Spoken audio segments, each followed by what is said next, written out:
मेरे बारे में इतना मत सोचना, मैं दिल में आता हूं समझ में नहीं। डोनाल्ड ट्रंप की यही कहानी है। पूरी दुनिया को अपनी उंगलियों पर नचाने वाले ट्रंप साहब ने अब एक नया टर्न लिया।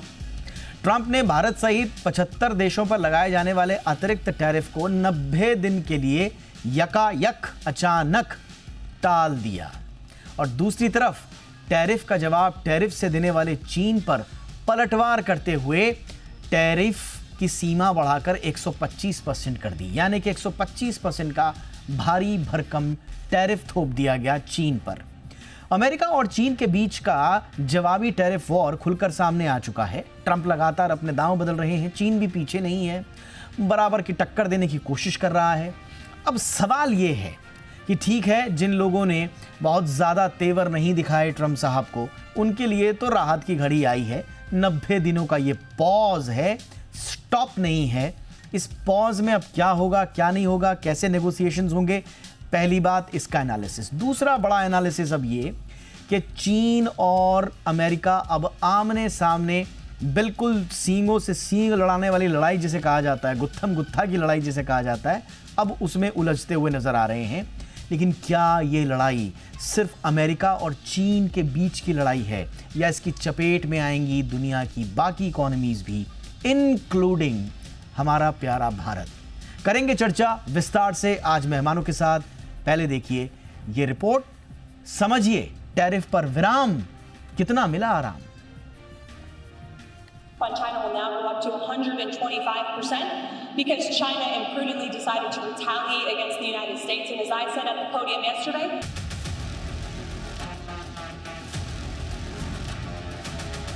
आग में घी डालने का जुमला तो आपने सुना ही होगा। चीन और अमेरिका पर यह मुहावरा बिल्कुल सटीक बैठता है। जैसे ही जवाबी टैरिफ के तौर पर ट्रंप ने चीन पर 50% का टैरिफ थोपा, चीन तिलमिला गया, मानो अमेरिका ने आग में घी डाल दिया। क्रिया की प्रतिक्रिया भी हुई। चीन ने भी पुष्पा झुकेगा नहीं के तर्ज पर अमेरिका पर 84% का टैरिफ थोप दिया। इस बार आग में घी डालने का काम चीन ने किया। ट्रंप को चीन का ये पलटवार नागवार गुजरा और उन्होंने भी खुद को असली पुष्पा साबित करते हुए 125% का टैरिफ थोप कर ये साबित कर दिया कि ग्लोबल इकोनॉमी में अमेरिका की दाग थी, है और रहेगी। as you all know, the president just put out a statement announcing an additional tariff on China. The tariff on China will now go up to 125% because China imprudently decided to retaliate against the United States. And as I said at the podium yesterday, when you punch at the United States of America, President Trump is going to punch back harder. चीन और America के बीच चल रही tariff की ये जंग भले ही दुनिया भर में सुर्खियां बनी हुई हैं, लेकिन ट्रंप ने अमेरिका की जवाबी टैरिफ का जवाब नहीं देने वाले देशों के साथ नरमी बरती है। भारत सहित करीब 75 से अधिक देशों को 90 दिनों की राहत देते हुए ट्रंप ने साफ कर दिया है कि जो भी अमेरिका से सीधी टक्कर लेगा, मुंह की खाएगा। फिलहाल तो भारत वेट एंड वॉच की मुद्रा में है और स्थितियों का आकलन कर रहा है। भारत तो बहुत समझदारी से इस पूरे विषय को पहले से संभाल रही है।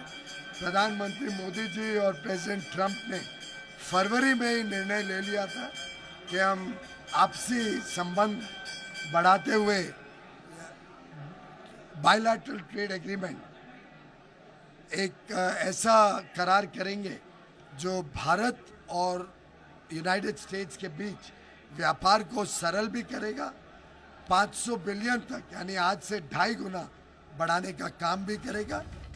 जाहिर है भारत के इस रुख से भारतीय कंपनियों को आने वाले दिनों में कारोबारी लाभ भी मिल सकता है और चीन के प्रति अमेरिकी बेरुखी का फायदा भारतीय कंपनियों को मिल सकता है। यही नहीं, भारतीय कंपनियां केवल अमेरिका में ही नहीं बल्कि चीन में भी पैठ जमा सकती हैं। ये महज उम्मीद नहीं बल्कि हकीकत है, क्योंकि अमेरिकी रुख से तिलमिलाए चीन को अब अपने पड़ोसी देश याद आ रहे हैं और उसे कारोबारी साझेदार के तौर पर भारत एक बड़ा प्लेयर दिख रहा है। वहीं चीन ने भारत से साफ शब्दों में कहा है कि अगर उसे भारत का साथ मिलता है तो ये ग्लोबल सिनेरियो में दोनों देशों के लिए बेहतर अवसर साबित होगा। जाहिर है, जैसे कि क्रिया की प्रतिक्रिया के तहत चीन की कंपनियां भी अमेरिकी कंपनियों को हतोत्साहित करेंगी। भारतीय कंपनियों के लिए चीन में जगह बनाने में आसानी होगी। फिलहाल तो चीन ने 6 AI अमेरिकी कंपनियों को ब्लैकलिस्टेड कर दिया और आगे भी ये दौर जारी रह सकता है अगर अमेरिका और चीन के बीच बात नहीं बनी। ब्यूरो रिपोर्ट, जी मीडिया। बहुत खास मेहमान इस वक्त हमारे साथ जुड़ चुके हैं। अजय बग्गा सर का स्वागत करते हैं, जाने माने मार्केट एक्सपर्ट हैं। गुड इवनिंग सर, बहुत बहुत स्वागत है आपका। हमारे साथ हैं सुभाष चंद्र गर्ग सर, पूर्व वित्त सचिव और आर्थिक मामलों के जाने माने जानकार। बहुत बहुत स्वागत है गर्ग सर आपका। और हमारे साथ हैं फिरोज खंबाटा सर, जो कि चेयरमैन हैं CII national committee on affirmative action. बहुत बहुत स्वागत है सर आपका भी हमारे शो पे खंबाटा सर। गर्ग बग्गा सर, चर्चा की शुरुआत आपसे ही कर रहा हूँ। और कल ही हम लोग चर्चा कर रहे थे कि साइकोलॉजिकली हम एनालिसिस करने की कोशिश कर रहे थे कि एग्जैक्टली ट्रम्प साहब क्या कर रहे हैं, और फिर रात होते होते ट्रम्प साहब ने अपना एक बड़ा तगड़ा मूव दिखा दिया। अब बताइए सर कि क्या है आगे। अब पहले ये हो रहा था कि ट्रम्प साहब एक तरह से ट्रम्प और US वर्सेस ऑल करना चाहते हैं, लेकिन अब अखाड़े से सारे पहलवानों को बाहर करके अब ट्रम्प वर्सेस चाइना हो चुका है। सर क्या मतलब है इसका? चीन को छोड़ देना, रेस कर देना बार 125% तक, और बाकी लोगों के लिए 90 दिन का pause. Between the line analysis sir. बिल्कुल दीपक जी, देखें तो एक तरह से सरेंडर है ट्रम्प का, बिकॉज पहले बोलते जा रहे थे कि झुकेंगे नहीं, और जो इकोनॉमिक पेन है और स्टॉक मार्केट पेन है वो अमेरिकन को झेलनी पड़ेगी, और क्योंकि टैरिफ उनके लंबी अवधि के लिए, लॉन्ग टर्म के लिए अच्छी चीज़ है। और फिर एकदम से जैसे बॉन्ड मार्केट बिल्कुल ही खराब होने की कगार पे आया, लिक्विडिटी ड्राई अप होने लग गई, तो कल उन्होंने अबाउट टर्न कर लिया। अब जैसे कल हम बात कर रहे थे, चाहे कुछ भी आउटकम हो वो ट्रम्प की जीत होती है, तो उनके पास ये बहुत ही एक सुनहरा एबिलिटी है कि हर चीज को वो ऐसे प्रदर्शित करते हैं कि जैसे वो जीत गए। तो ये भी वो अब दिखा रहे हैं कि मैंने हर एक को पुश किया, और अब 10% पे 75 कंट्रीज तैयार है नेगोशिएट करने को। अगले 90 दिन हम नेगोशिएट करेंगे और बहुत बेहतरीन डील्स लेके आएंगे। चाइना ने क्योंकि रिटेलिएटरी टैरिफ लगाया, तो चाइना के ऊपर और ज़्यादा टैरिफ हम लगा रहे हैं। तो ये था कल का जो नैरेटिव। आज देखें तो स्टॉक मार्केट नीचे खुला है अमेरिका का। एशियाई और यूरोपियन बाजार ने तो US की कल की लीड लेते हुए वही 3 से 6% बढ़ गए, बट आज अमेरिकन मार्केट 2 से 3% नीचे खुले हैं। अब देखते हैं यहाँ से क्या सस्टेन होता है। वो दर्शा क्या रहा है हमें, एक के ये जो उन्होंने जंग छेड़ी है टैरिफ्स की, उसका जल्दी में हल निकलना मुश्किल है। दूसरा, ये अपसेट कर रहा है international order, rule based orders जो चल रहे थे उस सबको इसने अपसेट किया है। तीसरा, जो सोल्यूशन निकल के आएगा उसमें टाइम है, और उसके चलते अभी business sentiment, consumer sentiment, investor sentiment तीनों बिगड़े हुए हैं। तो स्थायी तौर पे स्टॉक मार्केट में रिकवरी आती नहीं दिख रही। रसल अगर देखें, उनका रसल 2000 जो कि mid cap small cap index है 22% नीचे है ऑल टाइम हाई से रिसेंट के। जो S&P 500 है 500 चुनिंदा स्टॉक्स का, वो 11% नीचे है, और नैस्डैक 15% नीचे है। ये आज की गिरावट से पहले था, आज फिर से 3% सारे इनके इंडेक्स नीचे हैं। तो काफ़ी फासला तय करना है कि इस साल के लिए भी पॉजिटिव बने अमेरिकन मार्केट, या जो रिसेंट फरवरी के हाई थे उसको भी फिर से रिक्लेम करें। अभी सेंटिमेंट बिगड़ा हुआ ही दिख रहा है। कल एक रिलीफ रैली आई थी, बहुत मैसिव ओवरसोल्ड मार्केट थे, उसमें रिलीफ रैली आई और शॉर्ट स्क्वीज भी हो गया, बेयर्स को पकड़ लिया बुल्स ने कल। आज देख रहे हैं कि थोड़ी शांति में फिर से बिकवाली हावी होते हुए। हमारे यहाँ सर लगभग एक दिन का गैप रह गया, आज छुट्टी थी हमारे मार्केट्स में, तो कल हमारे मार्केट्स में बग्गा सर कैसा रहेगा? देखिए, अभी तक तो 600 पॉइंट तक तो ऊपर है हमारा मार्केट वेडनेसडे के मुकाबले, तो 1.5-2% बढ़ने की पूरी उम्मीद है। अभी देखना है, अमेरिकन मार्केट तो हाफवे भी नहीं हुआ अभी। तो एक है कि आज की छुट्टी का जो हमें कैचअप करना है वेडनेसडे की US ट्रेड में, उसमें तो 700-750 पॉइंट थे, बट आज का थोड़ा कटौती आ रहा है, तो 500-600 पॉइंट ऊपर दिख रहा है। बट अब ये देखना है कि फिर से सोमवार को छुट्टी है भारत में, तो शायद पोजीशंस काट ली जाएं। और एफआई क्या करते हैं, लास्ट 3 दिन में 9,000 4,000 करोड़ औसतन बेचा है उन्होंने। तो 3 दिनों में 17,000 करोड़ बेच के निकले हैं। तो वो क्या करते हैं कल, आज नतीजे अच्छे नहीं आए सॉफ्टवेयर मेजर के भी, तो नतीजे भी कॉर्पोरेट अर्निंग्स थोड़े कम मोमेंटम वाले दिख रहे हैं दीपक जी। उससे हमारे मार्केट पे थोड़ा एक असर हो सकता है कि वो हमारे मार्केट्स को नीचे रखे वो सब। और आपने सही कहा, 17,000 करोड़ की बिकवाली करने के बाद एफआईएस का क्या रुख रहेगा, काफ़ी कुछ हद तक ये भी डिपेंड करेगा हमारे आगे की ट्रेजेक्टरीज के लिए। गर्ग सर, जो भी हुआ, जैसा मैं कह रहा था शुरुआत में भी कि ट्रम्प साहब समझ में नहीं आते किसी को भी। अब जो भी हुआ, अब वो मार्केट टर्मोइल की वजह से ऐसा हो गया, बॉन्ड यील्ड्स की जो दुर्गति देख रहे थे उसकी वजह से हो गया, एलाइज और एडवाइजर्स की जो प्रेशर था ट्रम्प साहब के पास उसकी वजह से हुआ।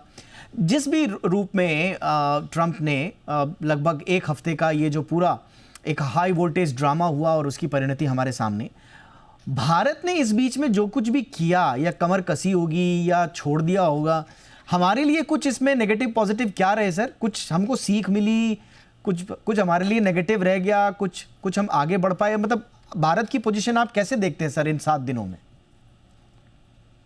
भारत की पोजीशन से पहले एक दो चीजें ये समझनी जरूरी हैं कि जो अभी स्थिति बनी है, ये मैं कहता हूँ राउंड 1 के बाद में, जो राउंड 1 कल खत्म किया ट्रम्प ने, उस राउंड 1 में अमेरिका की इकोनॉमी काफ़ी हद तक बर्बाद हुई है। और जिससे जो आपने भी ये सारी चीज़ें इस्तेमाल की, स्टॉक मार्केट, ये वो बग्गा जी ने भी कहा, और उसका जो उम्मीद कर रहे थे कि भाई कोई दुनिया भर में आके कुछ लोग हमें हमारी डेफिसिट जो है उसको कम करने के लिए ऑफर करेंगे, ऐसा कोई नहीं आया। तो उसके कारण से राउंड 1 में बिल्कुल पूरी तरह से डिफीटेड पाने के बाद ये मेजर जो कल लिया है ट्रम्प ने कि भाई हम 90 दिन तक पॉज कर देते हैं, वो इसका उस मेजर का कारण ये है। एक तो बात ये, दूसरा चीन के साथ आप 125% कर दीजिए और आगे जाने पे आप 200% कर दीजिए, ये अब मीनिंगलेस हो चुकी हैं। अगर टैरिफ 20-25% से भी ज़्यादा हुए तो उसका मायना ये है कि आप वर्चुअली उस कंट्री से एक्सपोर्ट और इंपोर्ट बैन कर दे रहे हैं। तो चाइना ने भी अमेरिका से एक तरह से लिटरली बैन कर दिया है और अमेरिका ने भी चाइना के साथ ट्रेड करना बंद कर दिया है। अब ये उठापटक करते रहिए, आप किसी भी लेवल पे ले जाइए, इसका कोई मतलब नहीं है। चाइना और अमेरिका का ट्रेड जो है इस समय ख़त्म हो गया। That is the second thing. Third thing, अभी ये कहा गया है कि 75 कंट्रीज़ हमारे साथ नेगोशिएट करने के लिए तैयार हैं, वो आ रहे हैं। अब अभी तक ये कोई नहीं बताया कि कौन से 75 कंट्रीज़ हैं। इन 75 कंट्रीज़ में से उन्होंने क्या कुछ ऑफ़र किया, क्या जो नेगोशिएट करना चाहते हैं। मुझे लग रहा है कि ये एक फ़र्जी नंबर है। इसका सबूत आपको आने वाले समय में मिल जाएगा, क्योंकि अगर ये 75 कंट्रीज़ हैं और 90 दिन में आपको नेगोशिएट करना है, तो औसतन आपको एक दिन में एक कंट्रीज़ के साथ नेगोशिएट करना शुरू होगा। तो कब से प्रोग्राम शुरू होता है, किसके साथ आपका नेगोशिएशन पहले शुरू होता है, ये जब अगले हफ्ते के बाद निकलने लगेगी तो आपको अंदाज़ा लग जाएगा कि अमेरिका और ट्रम्प स्पेशली ये ब्लफ कर रहे हैं या कोई सही बात कह रहे हैं। मेरा अपना अनुमान ये है कि इसमें ब्लफिंग ज़्यादा है ना। आपका जो सवाल है कि हिंदुस्तान का जहाँ तक स्थिति है, हिंदुस्तान को भी अभी 10% जो टैरिफ बढ़े हुए हैं वो सबके लिए बढ़े हैं, उसमें हिंदुस्तान के लिए भी बढ़ गए हैं। वो नहीं है कि हिंदुस्तान के लिए 10% टैरिफ नहीं बढ़े हैं, 10% तो सबके लिए बढ़ गए हैं। अब आप कभी भी किसी एक्सपोर्टर से बात करिए कि आपका कितना मार्जिन है।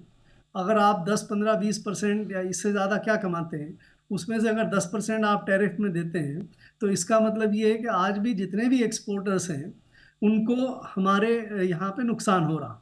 करेक्ट। तो अगर आप हमारे यहाँ के बिजनेसमैन ये सोच रहे हैं कि भाई चाइना का कोई चीज़ जो चाइना एक्सपोर्ट करता था उसको हम एक्सपोर्ट कर लेंगे, तो तो उसके लिए थोड़ा सा रियलिस्टिकली होकर एनालिसिस करने की ज़रूरत है कि चाइना से क्या अमेरिका इंपोर्ट करता था, और चाइना से वो जो चीज़ इंपोर्ट करता, आप इलेक्ट्रॉनिक्स ले लीजिए, आप सोलर ले लीजिए, वो वियतनाम या दूसरी जो कंट्रीज़ हैं ईस्ट एशिया में, वो ज़्यादा बेहतर सप्लाई कर पाएंगे कि आप सप्लाई कर पाएंगे। मुझे नहीं लगता कि हमें कोई चाइना के टैरिफ से ज़्यादा होने से हमारे पास कोई बिजनेस आने वाला है। ये इस चीज़ को ध्यान में रखते हुए अगर आप बात करें तो आप ये मान के सकते हैं कि अभी तो हम साइड में खड़े हैं, अभी हम प्ले ग्राउंड में ही नहीं है, अभी हम मैट पे ही नहीं है। मैट पे ही नहीं। अगर आप अभी अभी अगर आप इसको, अब इसका एक सबूत आपको मिलेगा हाँ। कि अब अगर ट्रम्प को उम्मीद है कि हिंदुस्तान जो है वो इस समय वल्नरेबल ज़्यादा है और हिंदुस्तान वो देने के लिए तैयार है जो वो चाहता है, हाँ। कि जैसे टैरिफ जो आपका ट्रेड डेफिसिट है हमारा 45 बिलियन डॉलर का, वो पूरा करने के लिए, तो आपको अंदाज़ा लगेगा कि आप हिंदुस्तान को क्या सबसे पहले इनविटेशन मिलता है या हिंदुस्तान को कब इनविटेशन मिलता है। इसको अगर आप देखिए तो ओके। आपको ये पता लगेगा कि आगे क्या करेगा नहीं, हिंदुस्तान। लेकिन आपने एक बड़ी मार्के की बात बोली जो बहुत ही बुनियादी बात है, बड़ी सीधी सरल सपाट बात है कि भाई 26% से घटा के 10% कर दिया, मतलब अगर आपका मार्जिन ही 10-12% था तो आपके लिए तो कुछ नहीं मिला ना, आपका प्रॉफिट तो अभी भी जा ही रहा है। तो जब प्रॉफिट जा रहा है तो पहले नुकसान 50% का हो रहा था, अब वो घट के रह गया, वो तो नुकसान ही रहा है, प्रॉफिट तो आपको मिल नहीं रहा है। तो बात सही है कि अभी तो हम साइड में खड़े होके अभी भी बस अखाड़े में ये देख रहे हैं नूरा कुश्ती में जीतेगा कौन, हमारे हिस्से में ताली बजाना आएगा या फिर सर पीटना आएगा। खम्बाटा सर ज़रा बताइए सर कि भारत ने कुछ खोया पाया सर, 90 दिन का नेगोशिएशन का हमें एक विंडो मिला है, अब इसमें भारत की रणनीति क्या होनी चाहिए, या भारत को शुरुआत में अकल आ गई होगी कि भैया एक्सपोर्ट मार्केट को डाइवर्सिफाई कर लो, यूरोप और एशिया में थोड़ा फोकस बढ़ा दो, बाकी कंट्रीज जो हैं यूके है, गल्फ नेशंस हैं, वहां पर अपनी ट्रेड डील्स को नेगोशिएट करो जरा, ये हमें अकल आ गई होगी सर, या हम अभी भी ट्रम्प साहब के झुंझुने में नाचे जा रहे हैं? पहला मेरा मानना है कि भारत ने इसको, हमारी लीडरशिप ने, हमारे प्राइम मिनिस्टर ने, हमारे कॉमर्स मिनिस्टर ने इसको बड़े मैच्योर लीड से हैंडल अभी से नहीं फरवरी से किया है। Okay. जो हमारी one of the first meetings was with our prime minister with the president, और आई थिंक तब से we are navigating it very professionally. और मैं हमेशा ऐसी जो चीजें होती है वो ऐसी चीज होती है इससे पूरा लॉन्ग टर्म इफेक्ट होने वाला है। ये इसको ऐसे शॉर्ट टर्म मायोपिक व्यू में नहीं ले रहा हूं मैं कि आज क्या हो गया, ऑनेस्टली ना, इसको स्टॉक मार्केट से देखना चाहिए। स्टॉक मार्केट सेंटिमेंट से चल रहा है, मैं भी इन्वेस्टर हूं, मैं उसको अलग रीत से देखता हूं। पर अभी जो मैं 2 मिनट आपको समझाने वाला हूं, I am going to make you as a businessman कि हमारे लिए इंडियन बिजनेस के लिए क्या अपॉर्चुनिटी है। मेरे हिसाब से ये एक बहुत माइंड बॉगलिंग अपॉर्चुनिटी है, वो ऐसी अपॉर्चुनिटी बार बार नहीं आती। ये इसलिए इंडिया को मिल गया है कि आज की तारीख में एक पूरा शिफ्ट हो रहा है वर्ल्ड में कि we should have alternate supply chains, और नक्की हो गया है, गर्ग साहब ने सही बोला कि चाइना अब निकल गया है इससे, वो यूएस को नहीं सप्लाई कर सकता। और I will not be surprise बाकी काफी कंट्रियां भी ये चीज में आ जाएंगी। तो आप इमेजिन करो कि वहां की कंपनियां, पहले चाइना में, वियतनाम में कोई चाइनीज कंपनी ने कोई टेक्नोलॉजी नहीं लाई, वहां की कंपनियां अपनी टेक्नोलॉजी लेके गई, अपना ब्रांड नेम लेके गई चाइना वियतनाम के, लो भाई हमारा नाइके ब्रांड, हमारा जूता बनाओ, ये हमारा ये बनाओ, हमारा ये एप्पल फोन बनाओ। तो वो कंपनियां इंडिया भी आएंगी, क्योंकि इंडिया में तीनों फायदे हैं। इंडिया में एक तो सबसे बड़ा फायदा है हमारा डेमोग्राफिक्स ऐसा है कि हम खुद कंज्यूमर है, तो उनको एक कैप्टिव मार्केट मिल गया। दूसरा, हमारा रॉ मटेरियल चीप है ऑलमोस्ट हर चीज में। और तीसरा, हमारे पास स्किल्ड लोग हैं बनाने वाले। तो ऑनेस्टली स्पीकिंग ये कॉम्बिनेशन, और गवर्नमेंट तो बोलूंगा डेफिनेटली कंड्यूसिव है बिजनेस के लिए। तो ये आज की तारीख में अगर आप यूएस के बोर्ड रूम में बैठोगे, इमेजिन करो कि जो चाइना माल बना रहे होंगे वो क्या सोच रहे होंगे, चलो भाई इंडिया क्यों ना जाए, हम लोग इंडिया में क्यों नहीं चले जाए, India is much better than any other country. और ये हिसाब से इंडिया में इन्वेस्टमेंट और आएगा, इंडिया में एफडीआई बढ़ेगा, इंडिया में एफआई बढ़ेगा, और जो हमारा जो सपना है विकसित भारत का और मेक इन इंडिया का, वो ये मुंह से बड़ा सक्सेसफुल होने वाला है। उसको लॉन्ग टर्म व्यू से देखना चाहिए मेरे। ओके सर, ओके और सर। मैं आपको एग्जाम्पल आपने- देना ही पड़ेगा मेरे को। मैं ये सर मैं example- थोड़ा सा बारीकियों में उतरूंगा सर, क्योंकि आपने जो रोजी पिक्चर दिखाई है उसके डीप डाउन जो अंडर द स्किन बहुत सारे एनालिसिस हैं जिसमें हमको बहुत शक होता है, एनालिसिस को भी होता है, बट आपने बहुत अच्छे से भारत के लिए क्या मैं एग्जाम्पल दे रहा हूँ, मैं एग्जाम्पल से क्लियर हो जाएगा आपका सब शक। मेरे सामने हम जब छोटे थे, मेरे यही कॉन्फ्रेंस रूम में लोकल एयर कंडीशनर हुआ करते थे, वो सस्ते थे, अच्छे थे, असेंबल होते थे। हमने एक एफटीए ट्राई कर दिया थाईलैंड के साथ, वो दिन से सबके फॉरेन ब्रांड हमारे घर में आने चालू हो गए, मेड इन थाईलैंड, सस्ते।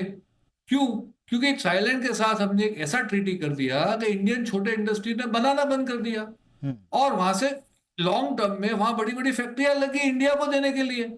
आज हमारी टॉय इंडस्ट्री बंद हो गई, हमने एक ट्रीटी कर दी हमारी ऐसी कौन सी सर, तो मैं क्या कह रहा हूं खंबाटा सर, आप मुझे ये बताइए सर, हमारी ऐसी कौन सी ट्रीटी है अमेरिका के साथ जो बिल्कुल हमें चाइना का, वियतनाम का, मेक्सिको का, कनाडा का रिप्लेसमेंट बनाती है? अभी ऐसी कौन सी ट्रीटी? समझाने की ट्राई कर रहा हूं, आप थोड़ा मेरे को, अब रोजी पिक्चर नहीं बता रहा हूँ, सीधा एनालिसिस बता रहा हूँ। बस सर प्लीज बताइए सर। आज इमेजिन करो, I am giving you one example. मैं एक प्रोडक्ट बना रहा था, लेट अस से जूता, और वो मैं बना रहा था अमेरिका में, चाइना में।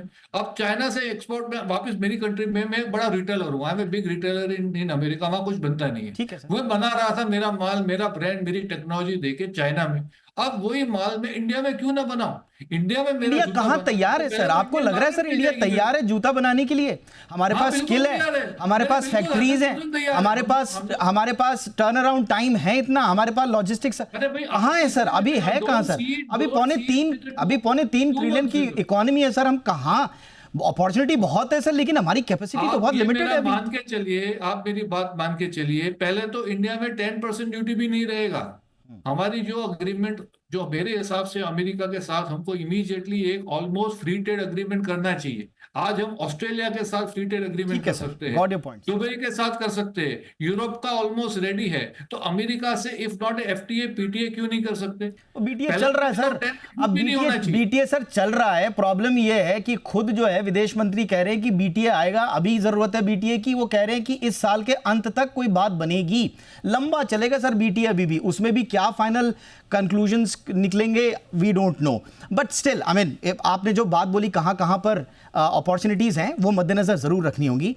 बग्गा सर, मैं आपके सामने थोड़ा सा रियलिस्टिक पिक्चर के साथ आना चाहूँगा, और मेरा भी वही सवाल है सर, इन 7-8 दिनों में हमको कुछ सीख मिली सर कि हम डाइवर्सिफाई कर पाएँ एक्सपोर्ट मार्केट, हम अपनी इंडस्ट्रीज़ को सपोर्ट करें, आईटी को, ऑटो को इंसेंटिव्स दें, इन्वेस्ट करें इंफ्रास्ट्रक्चर, ग्लोबल सप्लाई चेन को इंगेज करें डिप्लोमेटिकली, यूएस, चाइना, सबको? इतनी अकल आई हम में सर, या हम अभी भी जैसा गर्ग सर ने कहा कि अखाड़े से बाहर अभी कोने में बस मैच देख रहे हैं? हाँ, नहीं, हम बहुत पीछे छूट गए। वियतनाम जैसा छोटा देश $150 बिलियन अमेरिका को भेज रहा है एक इंपोर्ट्स, और हमारा पूरा भारत इतना बड़ा, दुनिया का 5वां बड़ा इकोनॉमी, हम 83 बिलियन डॉलर भेज पाते हैं।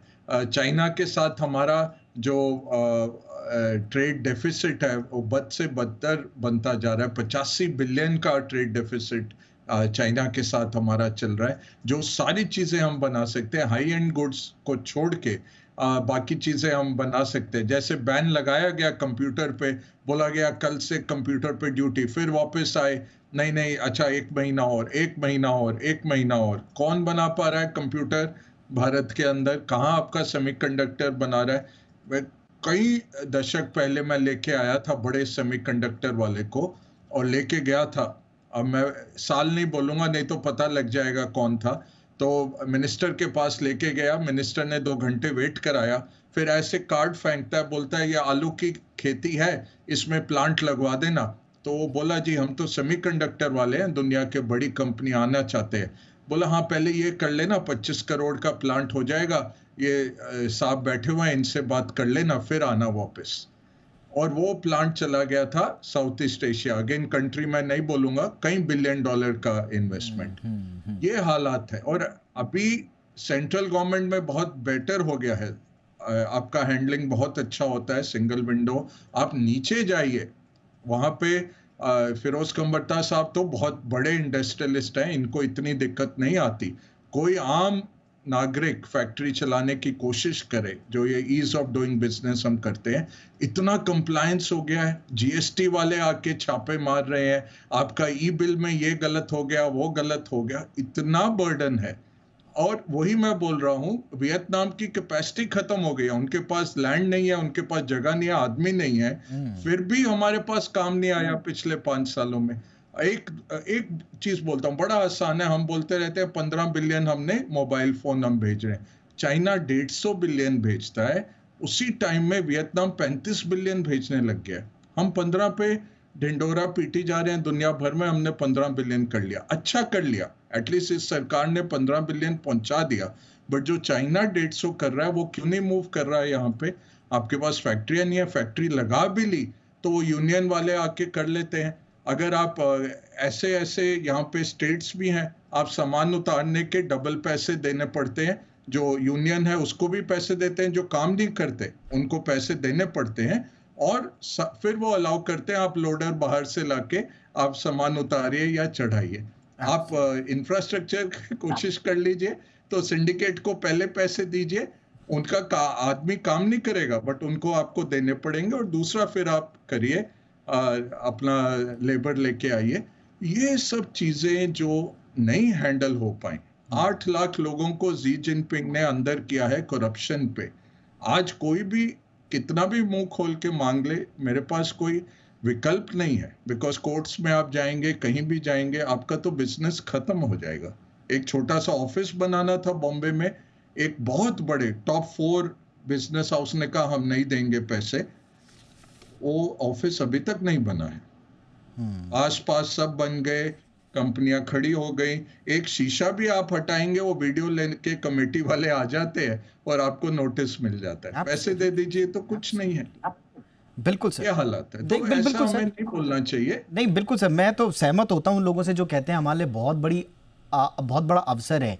मैंने जितनी जानकारों के संग बातचीत हुई है, बहुत सारे अवसर निकल कर आ रहे हैं। पीयूष सर ने बहुत अच्छे से गिनाया कहाँ कहाँ हमारे पास अवसर हैं, आप लोगों ने बताया। बट प्रॉब्लम ये है ना, जिन लोगों को ये बातें थोड़ा ख़राब लगती है, ये दवाई है साहब, ये कड़वी दवाई है, लगेगी आपको, थोड़ा कड़वा लगेगा। बट जिन जिन चीज़ों पे अभी थोड़ा सा क्रिटिकल एनालिसिस हो रहा है, दरअसल ये वही विंडोज़ हैं जो आपके लिए अपॉर्चुनिटी के दरवाजे खोलेंगे। तो इनको आप दुरुस्त कर दीजिए। ट्रेड को आपको डाइवर्सिफाई करना ही होगा, टाइज आपको स्ट्रेंथन करने होंगे दूसरे देशों के साथ भी। ये बात रॉकेट साइंस नहीं है, इसमें आपको काम करना ही पड़ेगा। अपनी जो मौजूदा स्ट्रेंथ्स हैं, वीकनेस है, उनका एनालिसिस करना ही पड़ेगा। गर्ग सर, आप तो बेहतर बता पाएंगे, संक्षेप में अगर आप बता पाएं कि इस अभी भी बड़ी अपॉर्चुनिटी है, और जैसा आप कह रहे हैं कि अगर चाइना गेम से बाहर हो गया, स्वाभाविक रूप से हमारे पास बहुत बड़ा मौका है इस अपॉर्चुनिटी को टैप करने के लिए। कहाँ कहाँ पर अगले 3 महीनों में, 90 दिनों में, एक तरफ हम अमेरिका के साथ नेगोशिएशंस कर रहे हैं और अपनी डोमेस्टिक हालत को भी सुधार रहे हैं, वो पॉइंट्स कौन कौन से होंगे संक्षेप में सर? पहली बात तो ये मत मान के चलिए कि चाइना और अमेरिका का व्यापार हमेशा के लिए ख़त्म हो गया। ओके। ये भी 10 दिन में रिवाइव हो सकता है। अच्छा।